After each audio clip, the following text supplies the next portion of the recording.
Welcome back to another YouTube video, guys. Thanks for coming, and make sure to hit that like and subscribe. And today we're going to be doing a revamp of my original beginner guide for a hunter build. And we're going to be doing it with the new build setup and the new armor mod, so stay tuned for that, and let's get into it. And I'm not a huge snare bomb fan, so I don't really care about getting that back as much.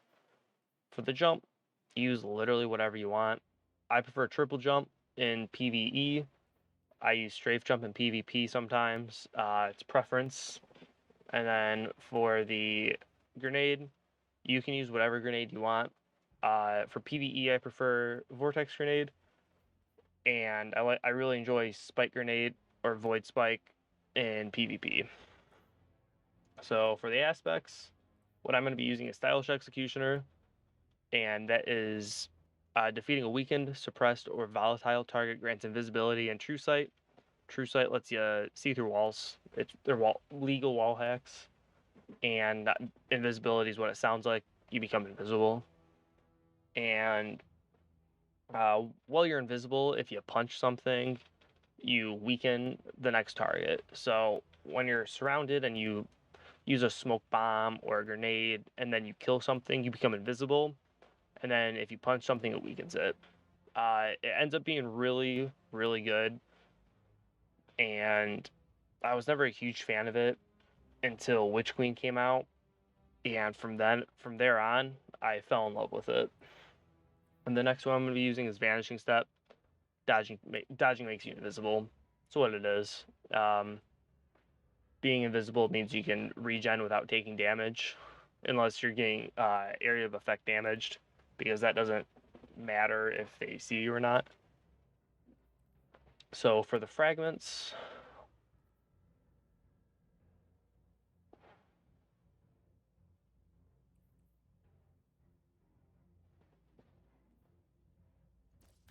that's going to be better.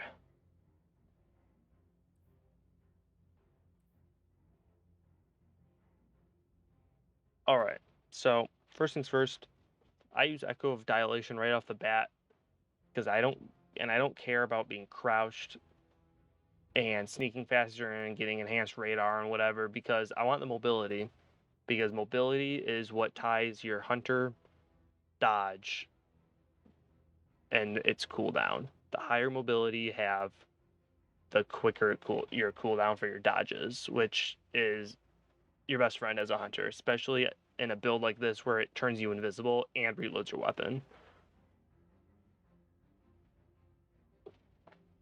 So that's why I use it for. The mobility and intellect is pretty good. It doesn't do a huge thing, but any little bit helps when it comes to your super. And then the next one I use is Echo of Persistence, which void buffs,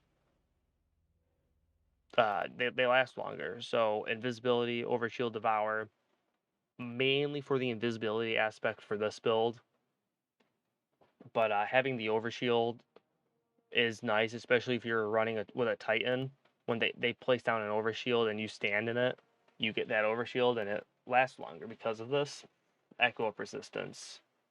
So I use Echo of Obscurity because finisher, final blows grant invisibility, and I really like finishers, and this ties in really well with Stylish Executioner aspect, and it also gives you a recovery buff, which is really nice.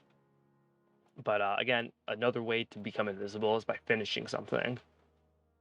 And then the last one will be Echo of Cessation, and finisher final blows create a burst of void damage and make things volatile. And defeating volatile targets create a void breach, which is a dimensional rupture teaming with void energy, and you can pick it up and it gives you more ability energy. And again, like I said, ability energy is key. It's the speed at which you regain it. So this first column is what I throw those into. So I have some recovery, I have some mobility to get those as high as possible. And then the next thing we're going to go to is going to be my helmet. So I use heavy ammo finders and scouts, because in PvE having ammo, heavy ammo is really important, and being able to generate that for your buddies or your fire team members that you're playing with really helps the team out also. And then Font of Wisdom is collecting an orb of power, causes you to gain 1 temporary armor charge, which armor charge is the new way that you get your different perks. And they're a bit confusing, but having something that you get armor charges with is important, and getting orbs of powers is really easy. So for my arms, I have recovery on here just because I had the most room, and recovery takes up more armor slots or mod points, mod slots, whatever you want to call it. And then from there, I want bolstering detonation, because when you throw your grenade, especially if it's a vortex grenade, you get class energy when you cause damage with them. And then I'm using firepower, which grenade final blows create orbs of power, and that pairs really well with the Font of Wisdom on the helmet, so that you get the armor charge from picking up that orb. On the chest piece, I use concussive dampener, which reduces incoming area of effect damage. And then I always try to see what I'm going into, because you have your different resistance mods. So if I know I'm going to be fighting a certain enemy, so if I know I'm going to be fighting the fallen, I'm going to put on arc resistance, because that's primarily what they shoot is arc damage.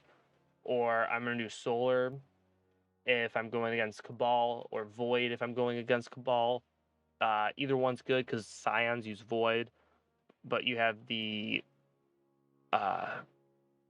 different enemies who shoot fire damage, stuff like that.